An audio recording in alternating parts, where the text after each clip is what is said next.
Welcome back to the shack. Hello. In rural Manitoba, we're in the bush. Dan has decreed it last time. We've nailed the door shut once again for episode 17 of Shack Out Back. I'm Jim, and the other one is... I'm Mr. Danny. Mr. Danny. So, oh shit, how do we start this podcast again, Dan? We say hello everyone, and then we name ourselves on the 18th episode. We're on episode 18. Shack Out Back. Shack Out Back, episode 18. We could keep doing this for 45 minutes. We could. We could do an episode of intros. That'd be fun. Jim, I've remembered what we do. We do the bi-weekly breakdown. Brandon is right. It feels like we haven't done this in a long time, but this is like a very quick recording episode between when we posted to this. Well, yeah, it's been like 8 days or something. 8 days a week. 8 days.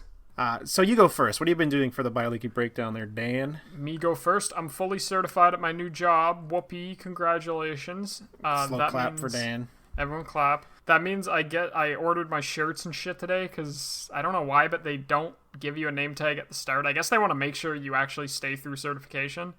So I'm getting my name tag. Want to waste some name tag money on you? Pretty much.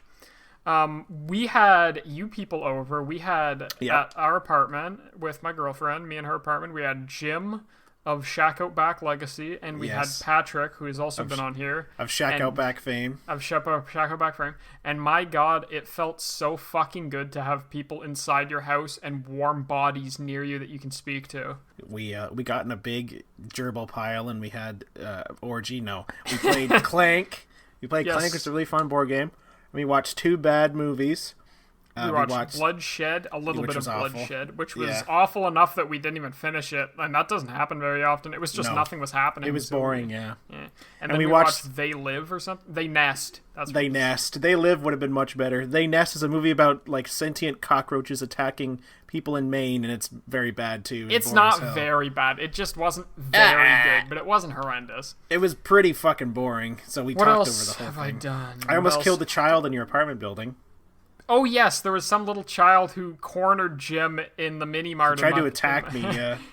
He tried to weasel his way between Jim and the wall without saying a word, and he was physically moving you. This mother came in with her kids, and this kid tried to slam past him, almost killed him by throwing him into the wall accidentally, and then he basically climbed in the ice cream bunker as we were trying to pay for stuff. It was very odd. What else? What have you been doing besides having me over? Besides having you over? I finished Doom Eternal on Ultra Nightmare, so that was a hoot and a holler. That was very, very fun. I'm waiting for the Steam sale that's coming in like 2 days, because I'm sure the DLC is going to be on sale, and I'll get then.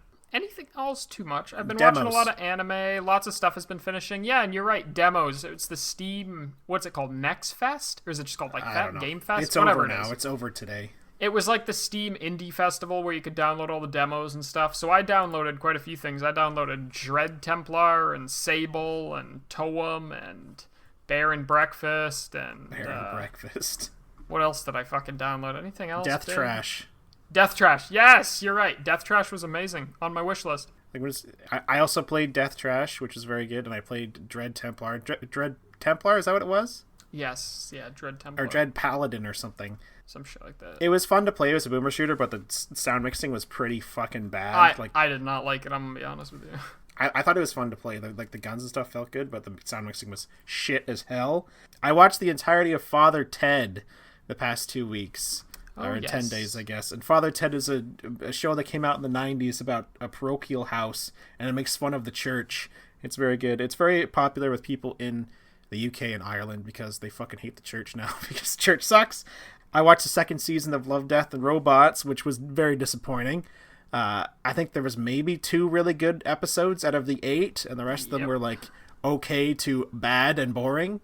For people that know, Love, Death, and Robots is like a show that's like short films done about those 3 topics, and they're also all animated.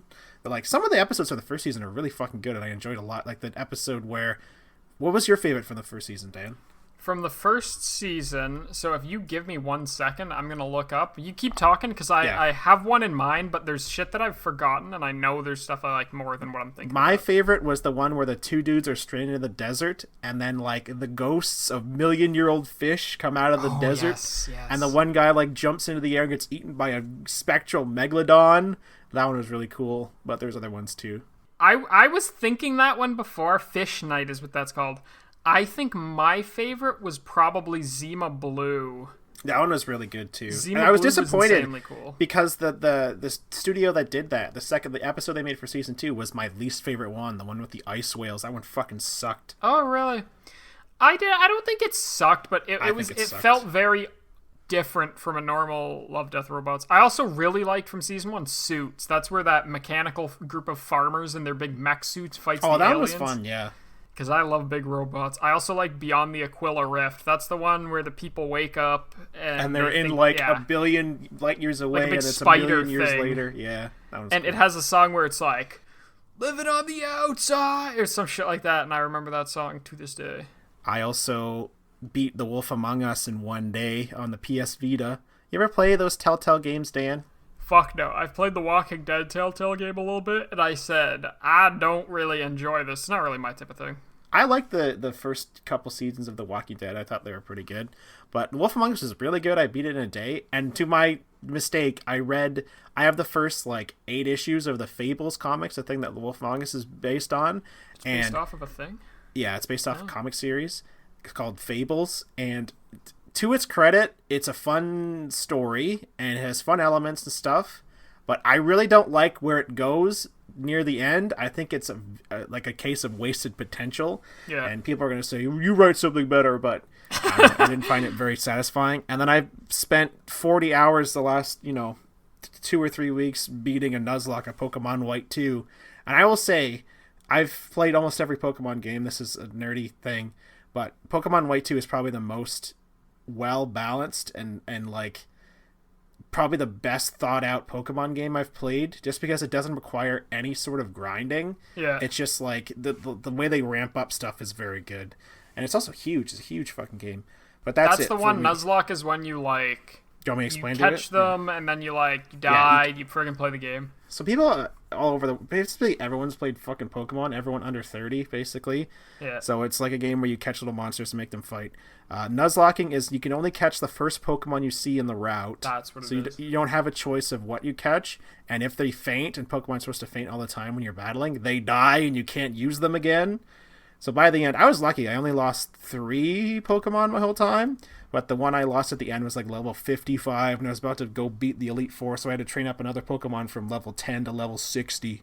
That sounds like so much fun. It didn't take too long. It only took an hour of grinding. Oh, really? Yeah, that's why it's so balanced, because they give you this item in that game that's you can level up stuff really quick, and the experience they do a weird ratio they introduce in that game where you gain more experience if the Pokemon you're beating is way higher level than you, so it's easier to level up and stuff. But that's it for me for the biweekly breakdown. We're on to today's topic, Dan's topic. What did you pick, Dan? I picked watching the David Lynch film Eraserhead from 78 or 87? No, it's the late 70s, I think. Okay, so it's he started filming it in 1970, and it didn't come out till 1978. Holy shit. Why did you pick this, Dan? What's your background with David Lynch? What's up? I picked it because my dad has always talked about David Lynch films, because I'm pretty sure that's the only one he's ever watched, really, and so he thinks he likes David Lynch. But I feel like those are the movies he would not like, because he didn't like that one on Netflix. What's it called? What Did Jack Do? With the monkey? That one's really weird, yeah. That one reminds me of Eraserhead a lot, yeah.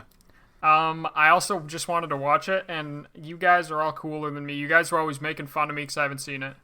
Well, you had watched one before, right? Didn't I make you watch one before? Starts with Mulholland and ends with Drive. Oh, that's a David Lynch film? Yep. Oh, I didn't know that. What the hell? Mulholland Drive is a David Lynch film. I mean, it makes sense. What did you think of that one compared to this one?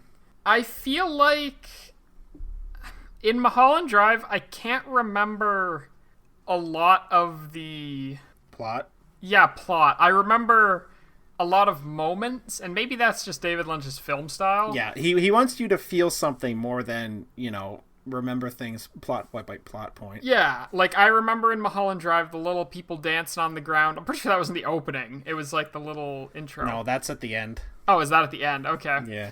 And I remember a couple things from Mulholland Drive, but Eraserhead I feel like is going to stick with me longer just because I looked disgusted at the screen for most of the time. That's really funny. Yeah, David Lynch is famous for releasing these weird, existential, very emotional, nonsensical films that, they're big hits with like art people, like art enthusiasts and people who like cult movies and stuff like that.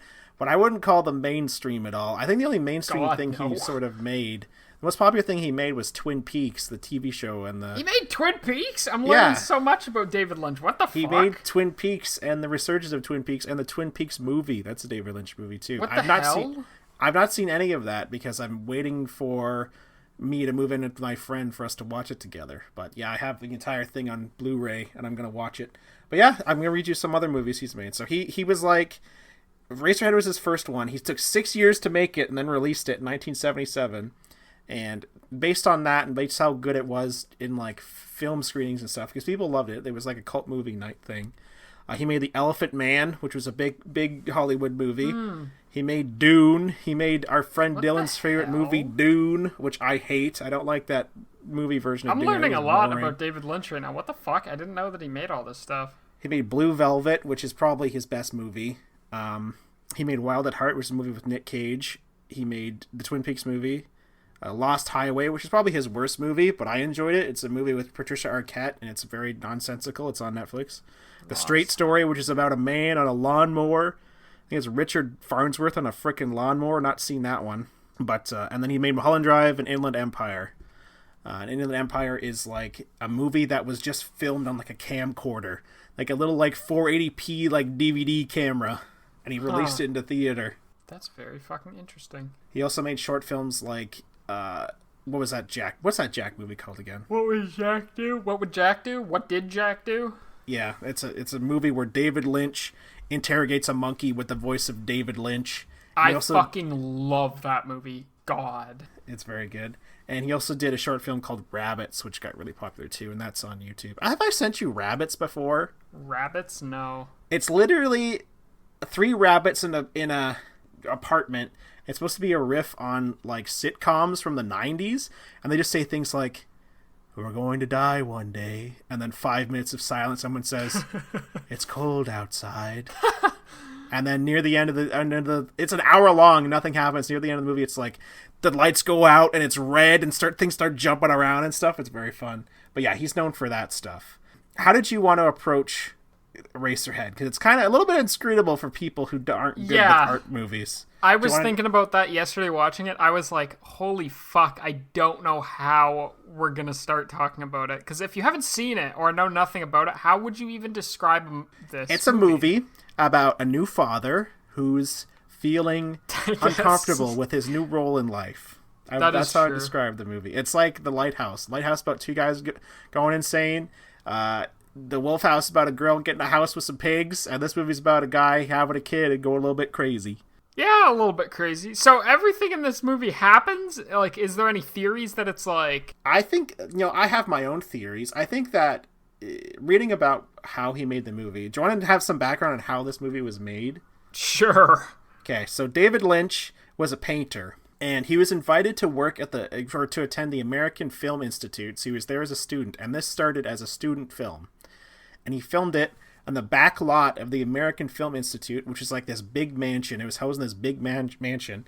And him and his friends basically made this movie for 6 years on and off. He barely paid them. They got paid every time they worked, but he couldn't pay them a lot. They would like steal film from other films, and people would buy film for Lynch and just drop it off. And it was a very slapdash thing. And there's a bunch of stuff that they shot that didn't end up in the movie, but it was basically like this labor of love that this team of people made over half a decade. That's how this movie came together. That's very interesting. Yeah, there's a lot of cool stuff. Like, I was just watching the documentaries because I watched this on my Criterion copy. Like, I spent $40 and got this at a really nice Criterion Blu-ray. Yeah. And it came with a bunch of documentaries David Lynch had made in the 80s, 90s, 2000, and then Criterion did a documentary in 2014 that was like a bunch of interviews. And the one in 2001, David Lynch described, there was this big cement hole they would hang laundry in the mansion they were at. And he took over the cement hole and made the Radiator Lady stage down there. And he made it over like 3 months and shot all those scenes.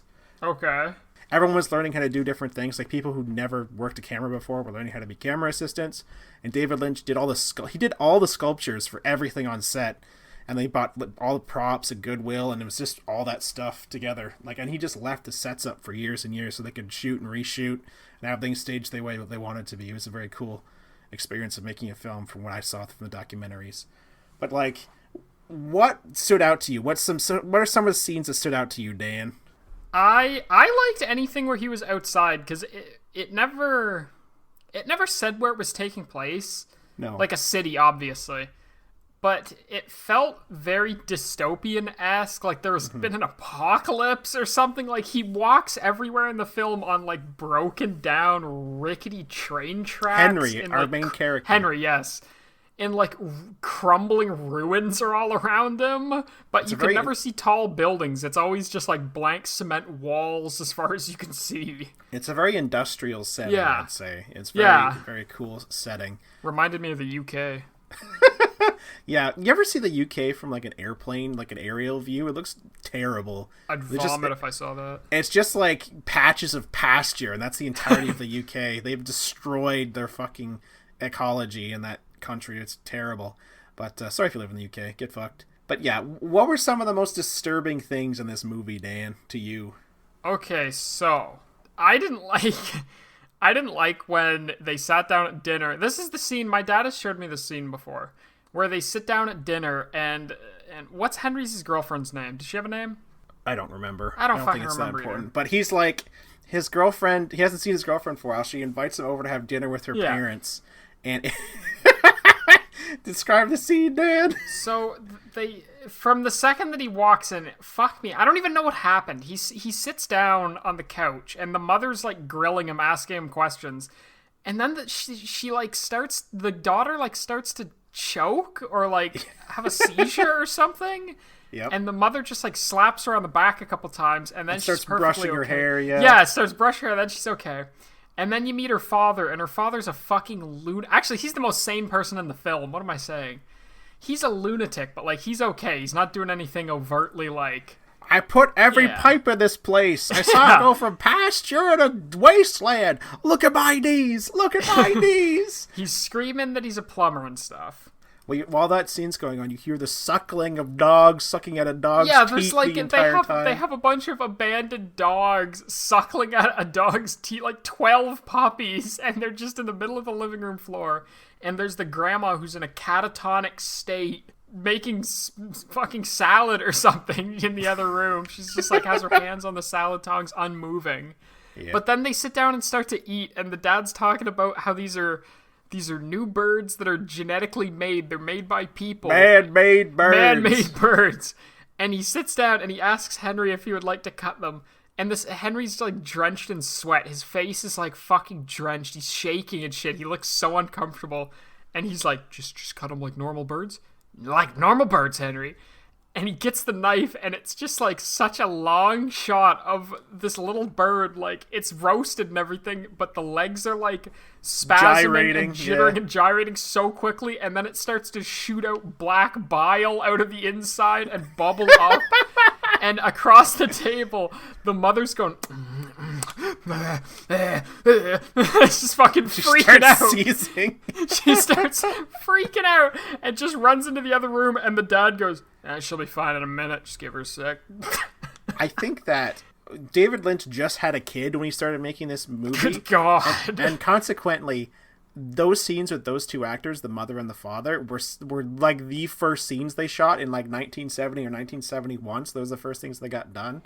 And I think that a lens that people use to look at this film is that this is David Lynch's view of having a kid, meeting your wife's parents and being alone with the baby and having the temptations with other women, all that stuff. And that was kind of what this movie was about. And that scene clearly is the in-laws from hell, where they're just seizing and spasming and trying to kiss Henry while she's talking about how he has a baby. Yes, that was very interesting. And then the daughter, her daughter comes bursting in, and they're saying Henry needs to marry her because she's had a baby, and he's that can't be possible. And then she's oh, it's just premature. And then the daughter says they don't know if it's a baby. And then I was like, oh, God. The very next scene, this is how they introduce the famous baby from Eraserhead. Yeah. She's just feeding this. How would you describe the baby, Dan?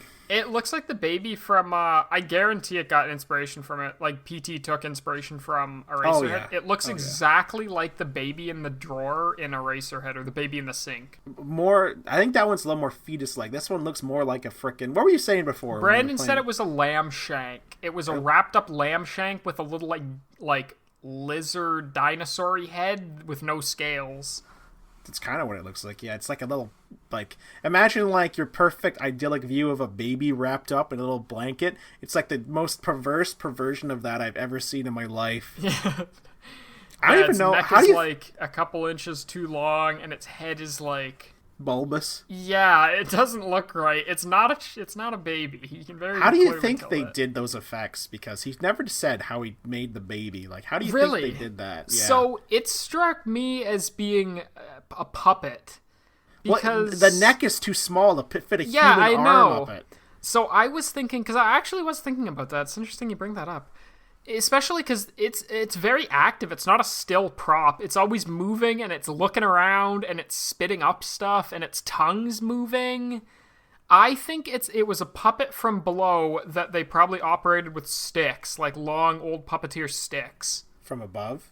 From below it, but holding them under the table so you can operate its eyes and stuff. Because, yeah, it was moving around a lot, and it obviously had, to some resemblance, like a internal pump structure, because it could shoot up food and shoot out copious amounts of blood. Yeah. I thought it was like...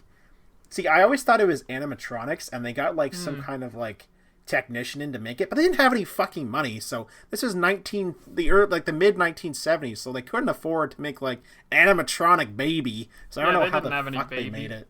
But yeah, this is where Henry's life starts with his wife and child, and they live an idyllic life. And I think that more disturbing to me than that whole kitchen scene is that scene where Henry is in the bed with his wife, and she's like rolling in all the blankets and sweating and starts scratching her eyes and shit. That's disgusting. And then she starts shooting Henry's spermatozoa out of her like cloaca under the bed. Yeah, that was good. That was a good scene. That was a really fun scene to watch with your family. You'd gather around at Christmas and watch this scene on the big TV. Watch the spermatozoa hit the frickin' wall and spew goo everywhere. Is that a word, or are you making that up? Spermatozoa? Yeah, that's a real word. That's a word? Spermatozoa. That's the short form of sperm, or the long form of sperm. Oh, I didn't know that. What the heck? Yeah. Oh, they don't really teach you that stuff in school, eh? Yeah, especially Catholic school where I went to, where they tell you don't have sex, and they didn't teach us anything else. And women bleed once a month. That was about it. Women bleed. Women bleed. Yeah. What did you want to talk about scenes in particular from this movie that like really, really got you? So like, I want to go into some stuff that made me say, "Wow, I don't understand what's happening." Okay, tell me some. So the woman in the radiator, is that what she's known as? Yeah. So what was that about? Was he having dreams? It was his. To me, my filmic lens of this film is that is his fantasy woman, his ideal lady. She's in a warm place. She's in the radiator, which is nice and warm. And the rest of the set is not warm at all. And she's just like she has big rosy cheeks. Was that what that was supposed to be? Yeah, she had huge plaster cheeks. Yep, she looked like a fucking chipmunk doll. Huh. Okay. Because I was wondering what was happening with that. Because, yeah, I didn't know if it was him dreaming or having nightmares. That was his fantasy to me. I guess, no, if you think about it. Because she was dancing around and she was stomping on those... The spermies. Yeah, so, yeah, I guess that does have some... That does make sense, okay. And then, what was up with the plant? He had an unpotted bunch of soil with a plant in it next to his nightstand. Did you see the painting above the plant? The little picture? I don't think so. What was it? It was the bomb at Nagasaki. That was what's above that Good plant. Lord. Okay. Yeah, I don't know what the fuck that's about, but I know David Lynch himself made that. The painting? And the plant. And the plant. He made both painting and plant. Okay. Yes. That solves that mystery. Write that up. Put that on the Lynchipedia. I didn't expect the ending of the movie to go where it did. It turned disturbing. Like, it was fucking horrifying. Yeah, that's like the rest of the movie wasn't a walk in the park, but it wasn't like it wasn't horrific. The end of the movie was like fucking horrible. I didn't know what was happening. I think like the most horrific part of the movie to me is when, I don't know if he has a dream or if it's real. That's the only thing that I don't know, if it's a dream or if it's real. But when that lady comes over, his neighbor, and she's like, I've locked myself out of my apartment. Where's your wife? And wants to fuck Henry. And then he just like almost smothers the baby to get him to be quiet. And like almost kills it. And then they're going to like the milk soup in the bed. Yeah, I didn't know what the fuck was going on with crying. That. I think that was like a dream. I think it was a dream or a milk soup he made.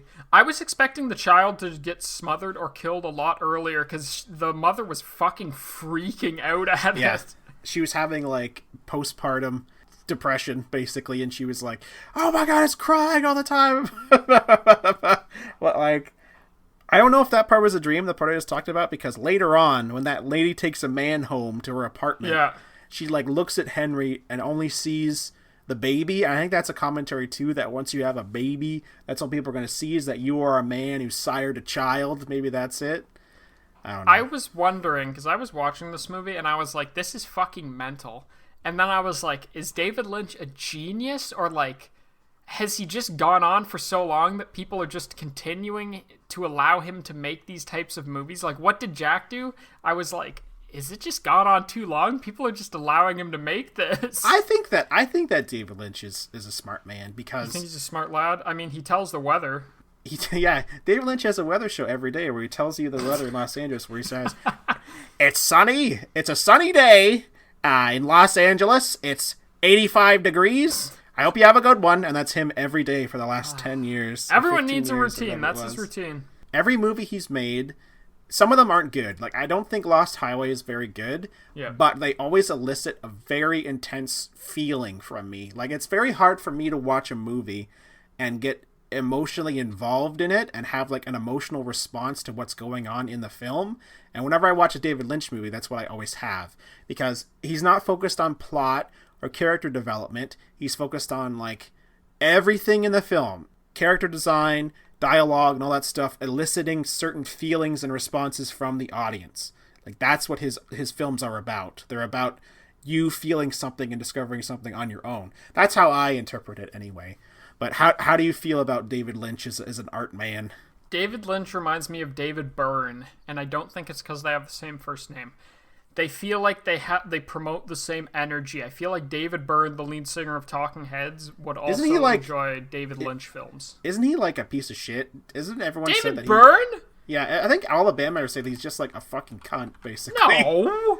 You look that up, dude, because I think that's true. David Byrne isn't a fucking mean guy. What are you talking about? I'm pretty certain he's like a lovely man. A lovely man? Well, I know David Lynch is a lovely man. 1 millisecond. You don't know that. I don't know that for sure. You don't know that about David Byrne for sure. But I love watching interviews from actors who work with David Lynch, like Naomi Watts and Laura Dern and all these people, and Patricia Arquette. So they always say, like, he does weird shit, but he's always, like, there for you, helping you out, like, doing the scene with you and all that stuff. And he always, like, builds on your energy. Like, Patricia Arquette was talking about one time how she basically plays two characters in Lost Highway who were sisters or clones or something, but she was like, I want to be blonde for this character, I want to wear nails for this character and do all that stuff, and David Lynch was just like, perfect, that's perfect, Patricia, we're gonna do that. And he just put that in the film like that. That's very interesting. I respect anyone that has like enough guts to just be like, I'm gonna do what I want to do, and shit like that. Like, if you get a chance to work with David Lynch, I bet that's such a cool fucking thing to have happen to you. It's like all those people who want to work with Quentin Tarantino, and people always say, oh, I'd love to work with Quentin Tarantino, or the fucking guy who made Inception. What's that guy's name? Christopher Nolan, all those people. But like the people who work with David Lynch, he usually uses the same actors. Like, he uses Laura Dern a lot. She's in most of his movies. But people always say that they love working with him. And people say that too, but they always have a funny story to say. Like, David Lynch, I remember this story about David Lynch where they said he went to Bob's Big Boy in Los Angeles every day, every single day for lunch. And he would do all of his interviews for his actors at Bob's Big Boy. And he would have a milkshake every day. Is Bob's Big Boy where the big boy fuck, where Big Boy wrote they have the big boy mascot. Yeah. Oh, that's a real thing, huh? That's the same restaurant. You know that restaurant in Mulholland Drive where the trash goblin hops out and a bunch of other shit? Yes! That's the same. I think that's the same Bob's Big Boy they said he went to every day for like 20 years or whatever. Bob's Big Boy. When I think of Bob's Big Boy, I think of Destroy All Humans 3. I'm pretty sure you control the big Bob's Big Boy character. It's a very 50s chain that we don't have in Canada. Yeah. Also, Jim, I'm looking up stuff. I tried to figure out if David Byrne has Is David Byrne a nice man? Is David Byrne a nice man? It. All the actual things I could find about him are like he has a lot of mannerisms, and he's come out as being like he should have not. He says a lot of stuff like he should have known in the 70s and 80s and stuff that he had like something wrong with him. But he's able to talk in social groups now and talk openly to people, and he doesn't need to do a bunch of mannerisms. Oh my god, I must have been listening to reading an old interview or something. Did he have Asperger's or something, and he just didn't know what it was? He didn't know what it was. Like in those videos, that's egg on my face. Then I'm sorry I said that. Yeah, fuck you, David Byrne. You heard it here, folks. This podcast is going to become a David Byrne controversy hate cast. I was looking up a thing, and it said in a bunch of those videos there was no script. He just did that type of stuff. Like, he couldn't stop himself. Like, nodding his head and shaking and, doing that type of shit. So Jim hates I didn't know about people with disabilities. Weird. Yep, that's a true story about Jim. It's true. So, the ending of the film, Dan. Let's talk about the ending of Eraserhead. Yeah, I want to. Actually, what about that scene before the ending of Eraserhead where he actually has his head turned into erasers? What do you think about that? I didn't know what to think about that. I was too busy thinking about how 5 seconds after he opened up the baby's wrapping and stabbed scissors into like its organs, and then they inflated, and then the baby oatmeal turned everywhere. Yeah, they shot like viscous material like into the air, material. all into the apartment, and it really felt to me like he wanted it to be a thing that made no noise and just be done with. Well, yeah, he has his regular fantasy with the radiator lady, and then he has another one, but it's like he sees the radiator lady, and then he gets nervous, and he's like wringing his hands on a bar or something. And his head pops off. And his head was replaced with the baby's head, and then his head falls into a big like pool of blood and lands on a street, and a kid picks it up and sells it to a man, and it gets turned into erasers and all that shit. I think that's, to me, it's him trying to repress the kid or ignore it to explain to like for his own gain and stuff like that. That's what I got out of that, and the ending kind of went into that, where he just got fed up with the baby. He sees his neighbor, and the neighbor sees him as a baby, like he's only a man who has a kid, and then he kills his child. He fucking murders his little turkey child. And then he spews blood everywhere and spins around, and he like starts ejecting foam out of his mouth, and he turns massive. That's what I didn't like. Oh, that he got huge, his head inflated and started floating everywhere? Yeah, and it was floating all around, and the lights were strobing all black and red, and there was droning music, and he was, like, appearing in all sorts of places in the room, and I fucking hated it. It made me feel very uncomfortable. It made me sweat. What about the very end, where he's in a white void, and he sees the radiator lady, and then he opens his eyes, and the movie ends? What do you think about that? Yeah, that's what happened at the end. So...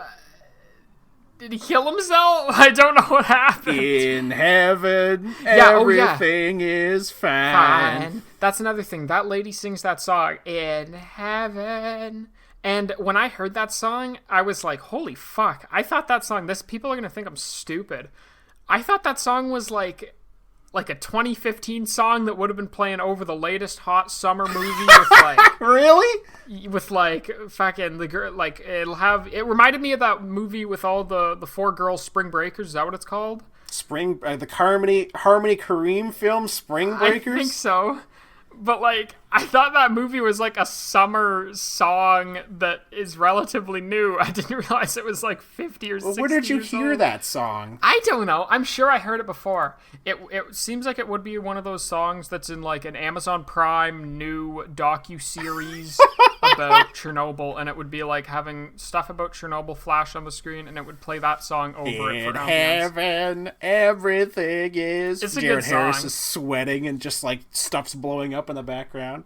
It's a good song. I like that it's song. It's not a good song. What do you mean it's not a good song? It's just, in heaven, everything is fine, said over again, and you got yours and I got mine. That's not a good song. Well, Jim has no taste in music. Everyone go listen to... Eraserhead who's it by? by Who the fuck's Dan. it by? The song? It's by David Lynch, too. I'm gonna kill myself. David Lynch made everything in this film. That's not a real song. It was made What? For the That's movie. not a real song? No! What Did you think it was like a 50s crooner hit? Yeah, I like thought it was like... They were bopping along in their poodle skirts to In Heaven Everything is Fine in 1954? So. This is what I imagined, Jim. I imagined all the people in West Compton were listening to In Heaven Everything is Fine outside their houses, doing a kick and doing a bop in the 50s. Their husband had just died from war, and they were dancing.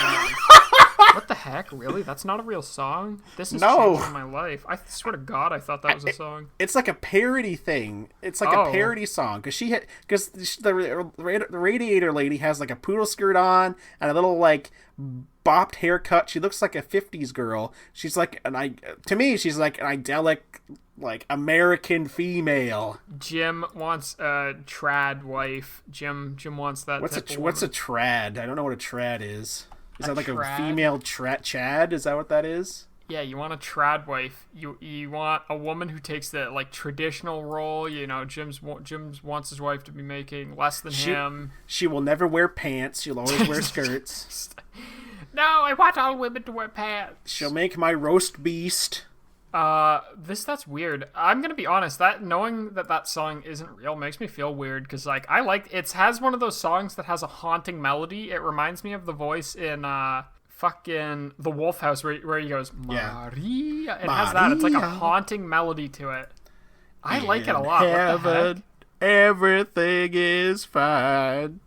How do you rate Eraserhead compared to Mulholland Drive, Dan? I think Eraserhead's going to stick with me longer. I think I'm going to remember the overall plot, and now that I've watched it, I can watch Red Letter Media's video about it. That's what I was really excited for. For Eraserhead. Yeah, but Josh and Jay's review of Eraserhead. They always do. It's old as hell. Yeah, they do all the David Lynch stuff. They did a good one about Twin Peaks as well. I didn't know Twin Peaks is just weird X-Files, right? Or is it different? No. Twin Peaks is about a murder that happens in a small town, and then David Lynch things happen, basically. I thought Twin Peaks was about fucking aliens in the woods. What the heck? No. I love that this is all coming together for you. You had this like childish view of pop culture where you're like, David Lynch hasn't touched anything, and Twin Peaks is nice, and it's like the X-Files. And then I'm like, no, David Lynch made it, and you're like, oh, there's probably floating fetuses and shit in it. I thought Twin Peaks was just, and this is not me being weird or playing up a part, I thought Twin Peaks was just like weirder X-Files. Like I thought Twin Peaks was like it is weirder X-Files. It is weird and scary, but it's not weird and scary the way you think it is. Oh, what the fuck? Okay, maybe I'll watch it. I didn't know that. I have all of it on Blu-ray if you want to watch it together. Can you come over right now? I'm gonna come over for a salacious kiss and a Twin Peaks. We can watch it. We can watch it with my roommates and stuff if you want later on down the year. You're gonna have roommates. I'm excited. Yeah. How does this compare to The Wolf House for you? Because I think this is, and Mulholland Drive too. Mulholland Drive has more of a convoluted plot, but I feel like this has a very simple plot. Like Eraserhead's plot is very simple, even compared to The Wolf House. What do you think about it compared to The Wolf House, Dan? Okay, so I think in 10 years when I'm old and gray and decrepit in my coffin, I'm not going to remember Mulholland Drive even slightly. I'm going to remember certain parts about Eraserhead, and I'm going to remember In Heaven, because I'm going to be singing it.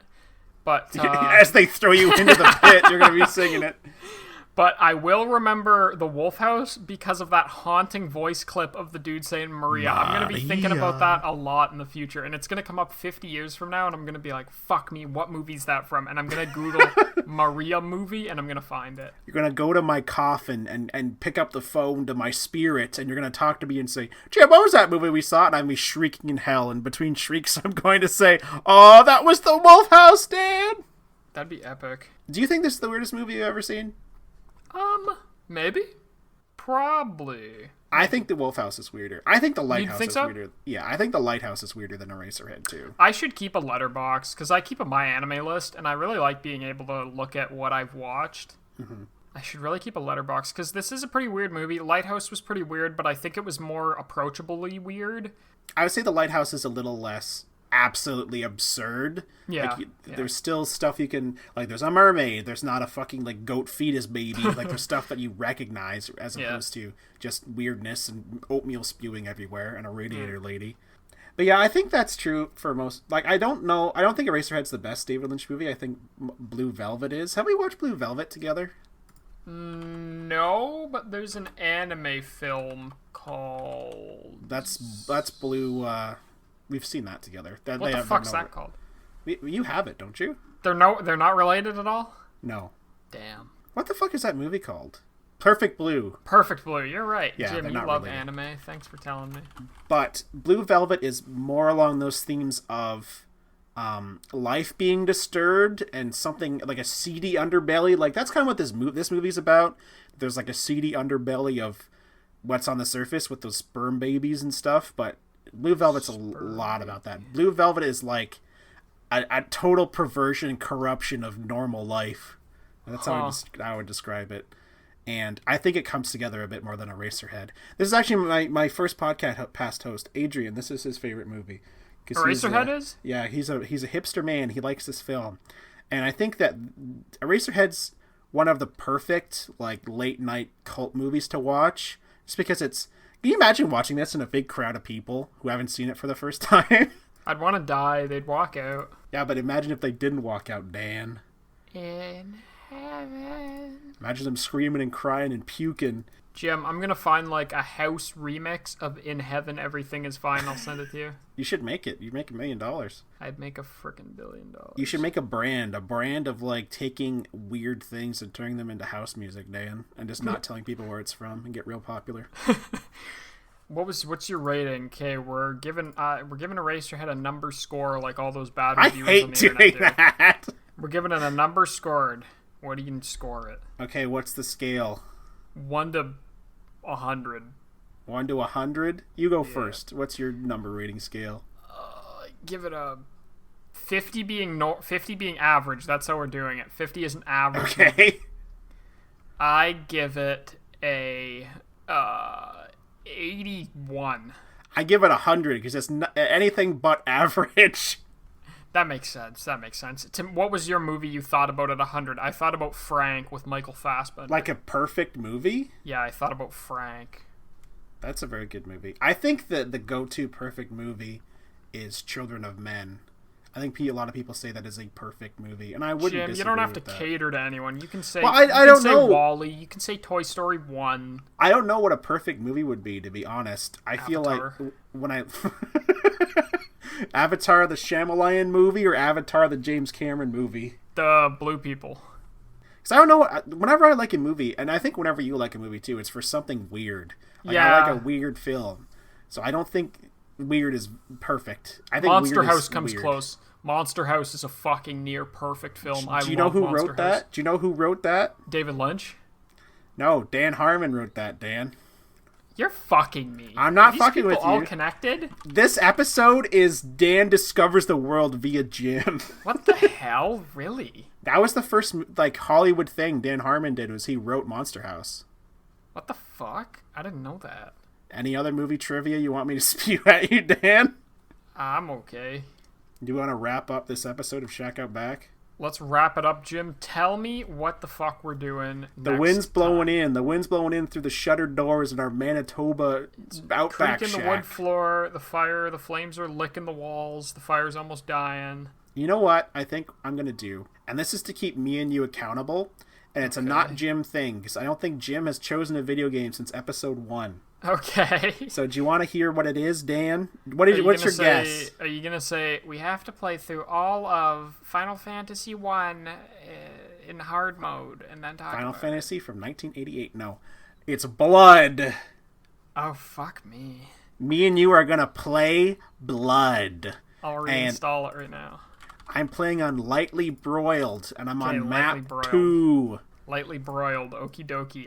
Oh yeah, you have some achievement for it, eh? Kill yourself 10 times in single player. Good achievement, bro. That's the only achievement I have. For people who don't know, Blood is a game that came out in 1997, I think, and it is probably the hardest shooter I think I've ever played. Is it that hard, really? I thought Civ 11 and stuff were just lying. No, it's that hard. You for people who don't know, you can buy it on Steam. I think it's usually like $20-ish for the remaster of it. Buy the remaster. You star as Caleb, who's an undead man just fighting a cult, and you're just going through. It's like a same engine that they made Duke Nukem 3D and Shadow Warrior and Ion Fury on. So it's a very people. A lot of people say good. A lot of people say it's their favorite shooting game. But, yeah. Really? I'm excited. Okay, yeah, that's a really interesting topic. So if you want to follow along, play Blood for next time, or watch Civ 11's videos on it. Cool. Fuck yeah. So how do you want to take us out here, Dan, for episode 18 of Shack Out Back? I'm tucking myself into the shack bed. I'm getting all nice and comfy on the warm-eaten mattress. Jim, auto-tune me like the girl. In heaven. Everything is fine in heaven. Everything is fine. What else did she say? That's what she says. And I got mine. Okay, that's it. Good night, folks. Good night. Good night, darling. Goodbye, Jim. Bye-bye. Good night, Dan. Good night, everybody.